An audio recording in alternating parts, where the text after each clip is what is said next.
there. Welcome Jacob with our host, the Moinian Group, and Ben with Douglaston Development. And I'll give you guys a minute or so just to introduce yourselves and tell us a little bit about you and your companies. Hey, Jacob Entel here. I oversee the residential portfolio for the Moinian Group.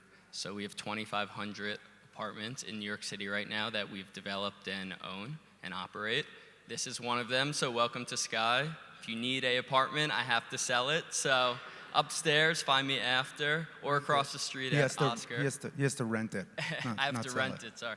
And we're developing another 800 units this year. So we have a project down in the financial district. That's an office conversion, 9 floors of amenities, rooftop pool. So we're going to get into the amenity conversation later. And we have another project in Prospect Lefferts Garden, which will be a 467 ground-up development.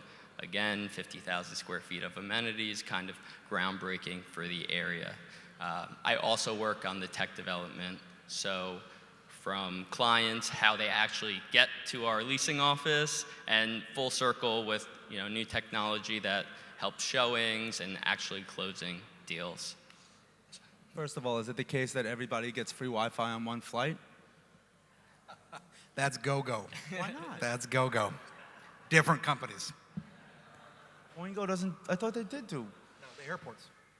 Oh, airport, sorry. So in the airport, he'll give you free Wi-Fi if you ask nicely. Thanks everybody for coming. Thanks to Disrupt and the Moinians are actually close personal friends of my family. My name is Ben Levine. I'm the Executive Vice President of Finance and Acquisitions at Douglaston Development. We're a vertically integrated full-service development, construction, and management company. We are currently in the ground on 29th and 11th with a 960-unit apartment building under the new Affordable New York program, so it's 75% market rate, 25% affordable. We built the Williamsburg waterfront. I'm personally doing a small condo conversion in Fort Greene. It's been very interesting, and obviously this is about real estate technology. My father started his construction company in 1979, and like a lot of developers and a lot of people in the industry, real estate was never really a first adopter, and especially on the residential side, where if it isn't broke, don't fix it. I think that it's been very interesting kind of working with my father and our companies to try to integrate some of these exciting new technologies that we're going to talk about, some of which are here and a bunch of which Mitch and his family invested in. So thanks everybody for coming. It was a pleasure hearing you speak, and we're excited to be here. All right, so this session's entitled The Future of Living and Staying, Multifamily and Hospitality, and we're seeing those two worlds kind of merge together slowly but surely. Before we talk about the future, let's talk about kind of where we are today compared to where we were 5 years ago. Starting with the asset itself in the multifamily side, what kind of design changes have you seen from a new multifamily asset? What kind of changes have you observed over the last 5 years from that standpoint? Well, and forgive me, I think that I just got the questions, and just to kind of rephrase that question a little bit, because I think that within the last 5 years, we could break that up into 9 months or a year or 18-month periods, and so much has changed, right? But if you look back historically at where we were versus where we are now, I would argue that most of the technological integration and all the companies that we're going to talk about, they didn't exist until, first of all, there was the internet, right, which was like the 80s, and then the technology had to evolve, and the speeds had to evolve, and security, and then things like our smartphones, which I unfortunately don't have on me, otherwise I'd have picked it up and held it up. It wasn't really until all of those different things came together that we were able to integrate things like a latch or a Butterfly MX, where you're able to use the NFC on your cell phone to open the door to your apartment or something like that. New York City specifically is a very challenging place to build. There are significant barriers to entry, and it's a lot of government control. And I think that people like the Department of Buildings are very reluctant to accept a lot of the technology until it's kind of mainstream. So I think that you haven't really seen design of buildings change kind of in a broad scale, but slowly things are happening to kind of evolve and incorporate some of these things. How about amenities, Jacob? Have you seen type, quality, style of amenities change? I mean, this is our flagship property. We built it 3 years ago. We built 70,000 square feet of amenities. Right above us, we have 2 outdoor zero-edge pools. We have a full-court basketball court, which, we've had like LeBron here the past 2 summers and some other basketball stars, which has actually been super great for us on Instagram, which we've been able to drive leads from Instagram and social media into renting apartments. So that's something we can go into later. But I think Lifetime has the right idea. You don't have to join there even if you don't like working out, they have a full health club, and you'll go there 1 o'clock, 2 p.m. during the week. You'll have people working on their laptops, having meetings, etc. So again, the working remotely, like Francis said, is becoming more and more, and we have to be amenable to that and build out these great spaces. And I agree with you fully, and just to add on, I think that you've seen kind of this amenities arms race in the city, and I think that one of the things that happened, and we saw this a lot in Williamsburg, where originally we built the Edge condominium, then we followed up with 2 towers with over 1,000 rental units, is that people are willing to pay a premium on a per square foot basis to live in more efficient apartments if they're able to feel like they're part of a community where they could, as you said, live, work, and play. So I think that was kind of the first thing that happened, in the early 2000s, kind of evolving. It's only gotten bigger and bigger, and you can see it with a building like this, where you're just blown away by the amenities, and people take such pride in living in these buildings and the brands that they've created, and you're really able to foster and create like a community for the residents that gives them a real sense of pride, and they want to be at the place, and they want to live here and play here and work here and do all those things. Let's look at or talk about customer behavior, consumer behavior, tenant behavior. So how has that changed in the last 5 years or so, or longer time period, as you said? How are residents communicating? Are they interacting with each other differently? Let's talk about resident behavior and how you're changing your business. Well, the first thing I'll tell you, and it's funny when, Google groups and Facebook groups and the Adam Lightman Baileys, when all these things started to happen, basically around the last condo boom in the early to mid 2000s, it was, tenant communication was a very threatening thing, because whenever tenants got together, they would come together and they would try to extract things from the developer, the landlord, or whatever it may be. With that being said, in a healthy building that's managed properly, you're able to kind of like bring residents together. Now, I don't really think that we have platforms in our buildings that kind of enable direct communication between residents, but with that being said, the way that we program amenities, and to kind of tie it back into the topic of this conversation, a company like HOM, which is a company that Metaprop, which is one of the real estate venture funds invested in, they can help to program your amenities, and you just create events, and the way they're able to like reach out to your tenants and broadcast to them and kind of bring them together really adds value. I think it's also important to note that amenities don't necessarily need to be the actual physical space in the building, like Ben was saying. So we've been able to have events for our residents off-site at restaurants and bars, like our New Year's party, and just from Sky, we've had, we had our holiday party this year. We had 250 people come. We partnered with clothing brands like Theory and had events there. So people actually want to interact with their neighbors now. They're in a building, they have the same, demographic more or less. They live in the same area. They want to find new people to meet, and we're seeing that more and more. And I think that tenants have become more educated. When you look at the process of how apartments were historically rented, going all the way back to, New York Times, you needed to be in the Sunday real estate section, and if you didn't have, something in there, you weren't going to be able to rent your apartments. Now with, everything from, I saw in the back, someone was just very rudely, while we were speaking, I'm kidding, doing a virtual reality thing where you could see apartments, and I've heard stories about, these high-end brokers who are on private planes to wherever the hell they're going, selling apartments. It's just, technology has completely changed the tenant experience, and the information has made it so that tenants are educated. You can go on StreetEasy, and you could see almost any apartment or OLR, or what Rebney's listing service, or whatever it is, and see what's available and compare prices and amenities and floor plans, whereas before you would just go to a building and you'd be lucky if you were able to find an apartment. I think that the tenant is educated, and just like when you get in your car, you could put your key in and you could turn it over to start the car. I don't know how many people have cars in the city anymore, but the point is that people want to have the keyless entry to their car and to be able to not have to futz around in their pocket to turn their car on. And I think that you're seeing the same thing with buildings now. And for example, I've been demoing Latch, which is one of the companies I think Mitch might have invested in. And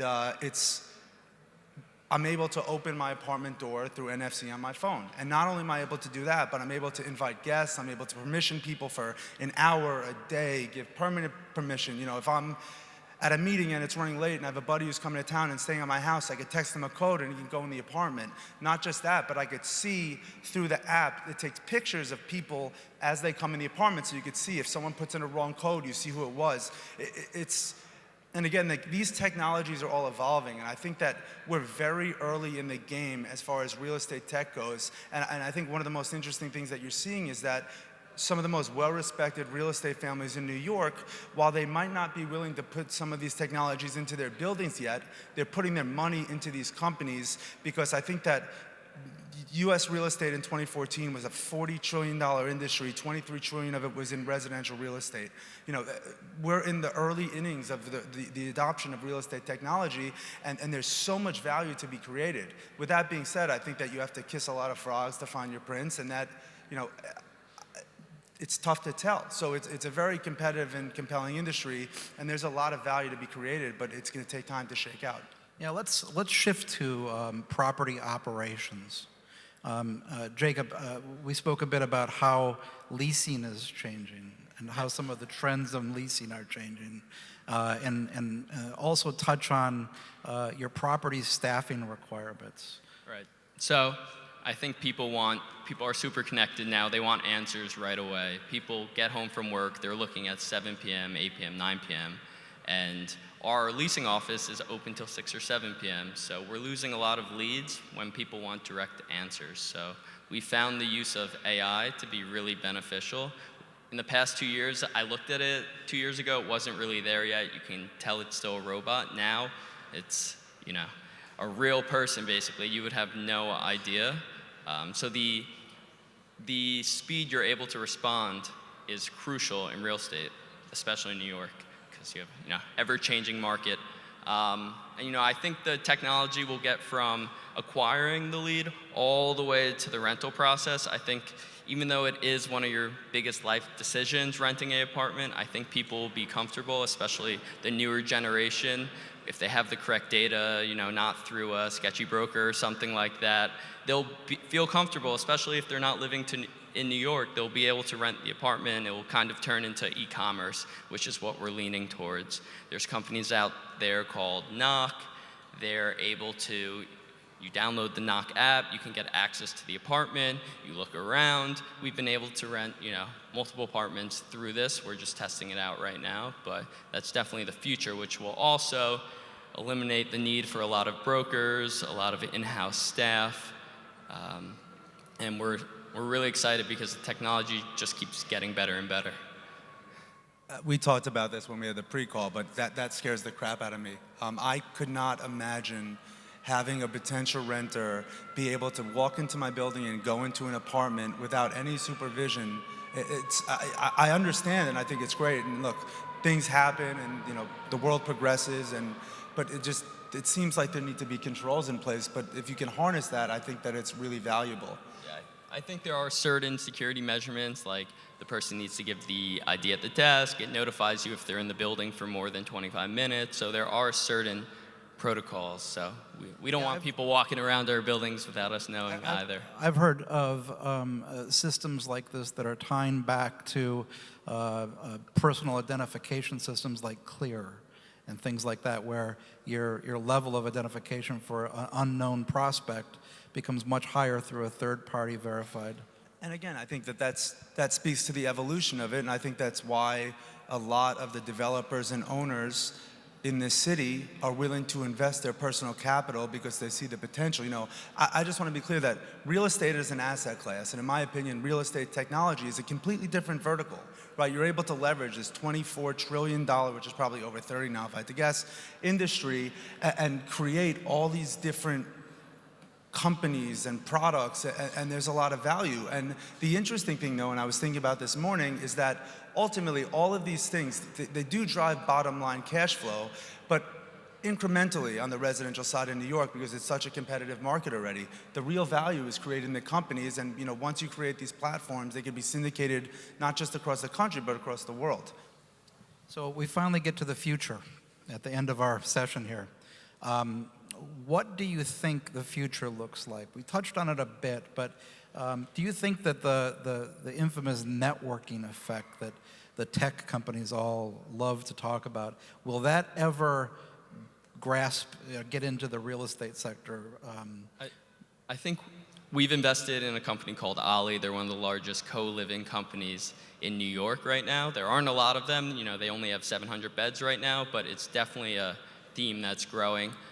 I love the platform because they focus on, the things millennials, which are people until 37 years old now, want, which are convenience, cost saving, and community.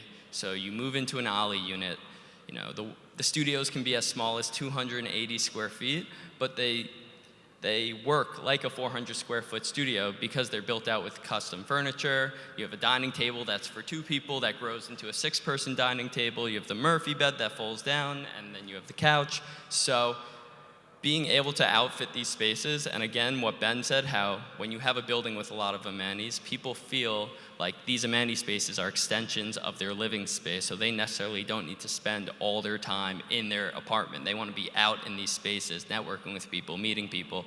And a company like Ollie, they host events based on demographic. You can see Common paired up with Tishman Speyer last week on a more mature co-living. So they're going to program the spaces to fit that demographic.